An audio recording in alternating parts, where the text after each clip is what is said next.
faites quoi? Bah, rien. Non, voilà. Vous me faites une place? Vas-y, c'est quoi ton livre? C'est Le temps de la comète.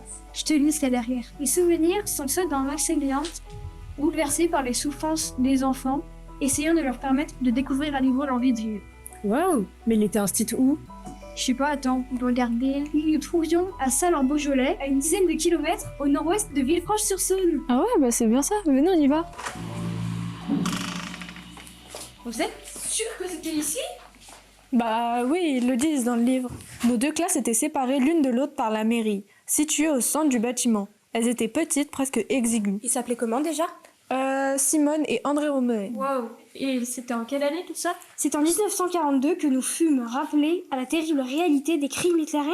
Ah, mais c'est pendant la guerre. Ça serait trop bien d'en apprendre plus. Ouais. Bah c'est impossible, il n'y a plus aucune trace. Je suis pas d'accord, j'ai la mère d'une amie qui travaille aux archives. Je suis sûre qu'elle peut nous aider.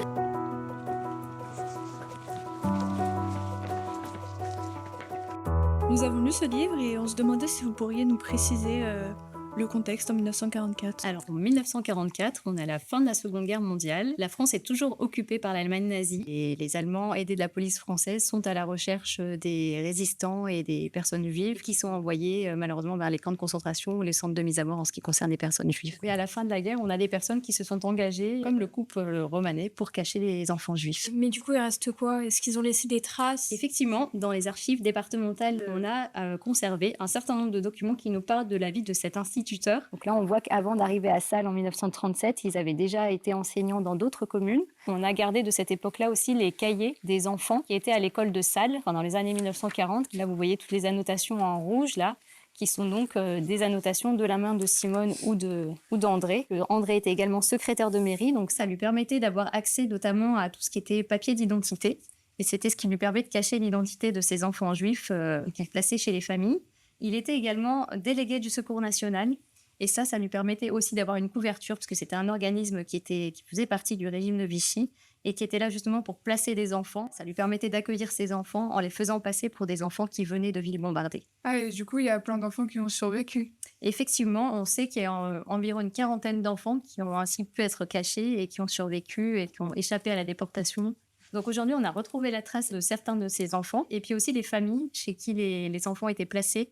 Donc on sait qu'il y a par exemple la famille Béroujon, donc on a encore des personnes vivantes qui peuvent témoigner de cette histoire. Béroujon, ça me dit quelque chose? Ben, on peut les contacter. Comment vous avez rencontré André Romanet?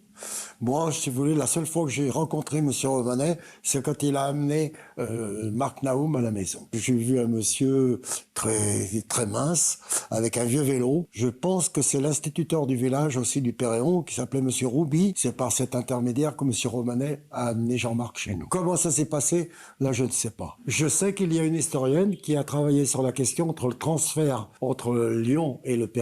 Ah bon, et on peut la contacter? Oui. Bonjour. Merci de m'accueillir. D'où arrivaient les enfants cachés?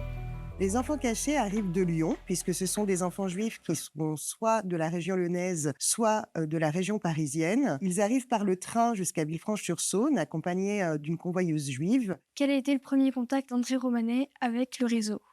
C'est Daniel Bornwolfsweg qui avait remplacé Simone lors d'un congé maternité, qui envoie au couple une carte une semaine après la rafle d'Isieux. Daniel est elle-même en contact avec l'abbé Glasberg du réseau Amitié chrétienne de Lyon. Et une fois l'accord d'André obtenu, c'est Pierrette Salou qui est chargée de convoyer les enfants de Lyon jusqu'à Villefranche, où elle les remet à André Romanet, assisté par Geneviève Cantor. Le chemin que M. Romanet faisait pour déposer les enfants est ici. Ah, c'est ce chemin-là, du coup? Ouais. Venez, on y va. Et tous ces chemins qu'il faisait en vélo, ça démontre vraiment son engagement qui était super fort. Parce qu'il fallait être motivé, hein. Les chemins de campagne. Il était engagé. Ouais. Les enfants donc sont conduits par André jusqu'à Salles. Ils sont tous réceptionnés ici à l'école. André va en garder quelques-uns chez lui. Yves Cantor, le fils de Geneviève, et les enfants de Choucriel. Et puis, à l'aide d'instituteurs, il va essayer de placer les autres enfants dans des familles d'accueil. Ainsi, la famille Béroujon accueille Samuel Naoum, la famille Tomatis, Ernest Copperman, ou la famille Chinier, Suzanne Copperman. Combien de temps les enfants sont-ils restés cachés? Les enfants sont restés cachés quelques semaines ou quelques mois, jusqu'à la rentrée de 1944. C'est André qui sert de liaison entre ses enfants, ses familles et le réseau, donc c'est lui qui distribue les pensions.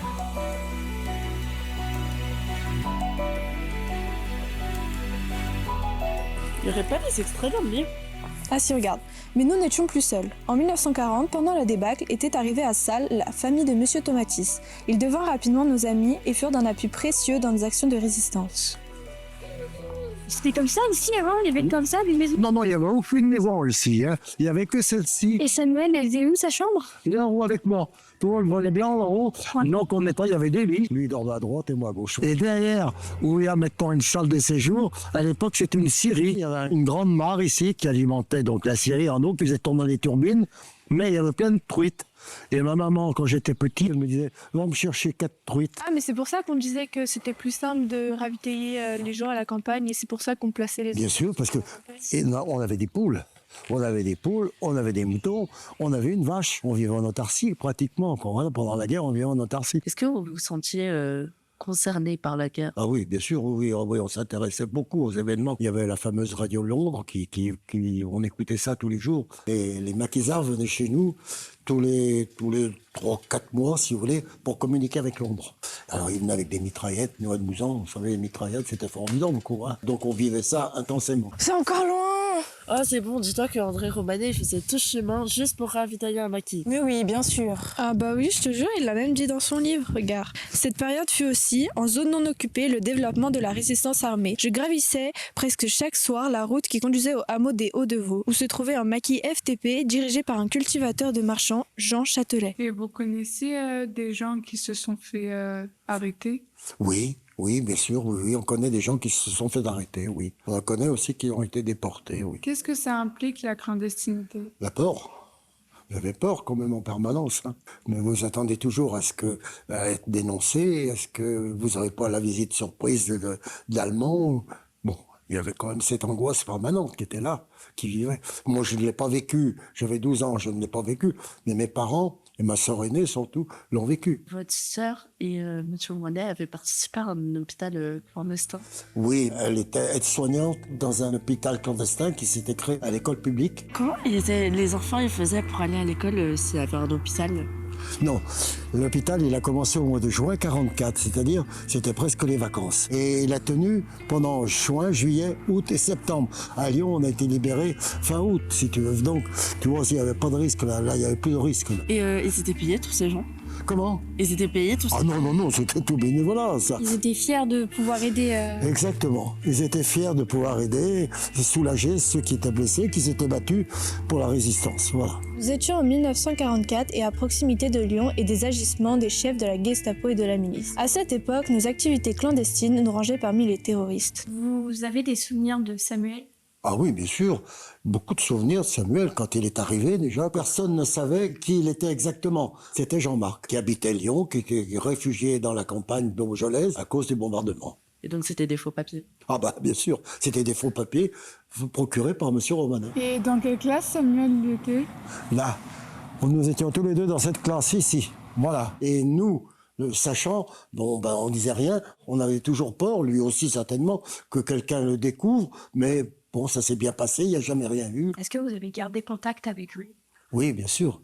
Oui, on est toujours en contact. Et quand je communique avec lui, maintenant, je l'appelle toujours Marc. C'est resté, bien que son vrai prénom, c'est Samuel. Si vous voulez l'appeler, je vais vous laisser son numéro de téléphone. Vous l'appellerez, il vous répondra, il est au courant. Est-ce que vous avez des souvenirs de votre départ chez les Romanet? J'étais un peu timide, vous savez, j'avais 10 ans.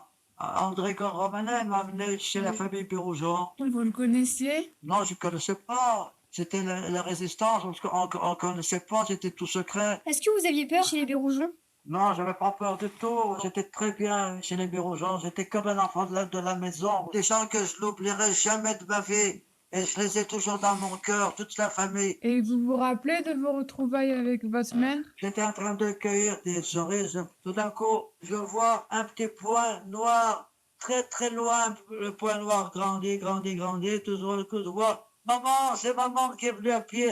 Elle est venue de Villefranche à pied pour me chercher. On ne pouvait pas téléphoner, on ne pouvait pas ni écrire, ni rien du tout. Parce que j'ai essayé d'écrire une lettre Au début, ils m'ont dit non, tu peux pas écrire parce que la Gestapo peut nous trouver. C'est très bien, ça me fait un grand plaisir de parler avec vous. Et je vous souhaite beaucoup de bonheur dans la vie. Bah, merci beaucoup. Au revoir. C'est- Et du coup, vous deviez être super fiers. Bah oui, oui, il n'y a qu'à regarder comme si je suis fier. Regardez. C'était en Israël. Non, ça c'est à l'ambassade d'Israël à Paris. Ah, ok. Par contre, après, on est allé en Israël, on a été reçus à la Knesset. Et on a un arbre planté au nom des Bérougeons. Et Simone et André, ils ont un arbre là-bas aussi? Oui, ils ont aussi un arbre à Tel Aviv. Avec une médaille. Avec la médaille, oui, bien sûr, et aussi le diplôme de juste parmi les nations. Et à Tel Aviv, il y a un endroit, c'est un immense monument funéraire. Vous rentrez, il fait très sombre, et en permanent, ils annoncent le nom et l'âge de tous les enfants déportés pendant la guerre. Et ça dure une demi-heure à peu près, et vous ressortez complètement bouleversés. Pourquoi ça vous a bouleversé? Et ben de savoir que tous ces petits-enfants, ces volets sont morts comme ceci pour des raisons injustes, injustifiées, que les religions soient différentes, que les idées soient différentes, on n'a pas à tuer. Et vous trouvez ça important qu'on rappelle Ah oui, et ça, il faut le remémorer tous les jours. Il faut absolument que tous les enfants et même les grandes personnes se remémorent ceci. Et vous avez peur des fois qu'on oublie? Bien sûr, j'ai peur, on a peur parce que quand on voit ce qui se passe aujourd'hui, on a peur. Voilà. D'après vous, quelle était la motivation du couple romanais pour rentrer dans ce réseau de sauvetage? Alors, c'est un couple qui est investi dès l'entre-deux-guerres. C'est un couple qui a de fortes convictions politiques et qui plus est, ce sont des instituteurs. Et pour les instituteurs, les valeurs républicaines étaient de vraies valeurs qui avaient effacé le régime de Vichy. Et au nom de cet engagement républicain, ils s'engagent aussi dans cette forme de résistance. Nous n'avons pas non plus pensé être les sauveurs du peuple juif. Instituteurs, nous pensions simplement qu'il était monstrueux de massacrer des enfants innocents ou des adultes. Non pas pour ce qu'ils avaient fait, mais pour ce qu'ils étaient. Mais du coup, ce qui reste aujourd'hui d'André Romanet, c'est son engagement envers les enfants.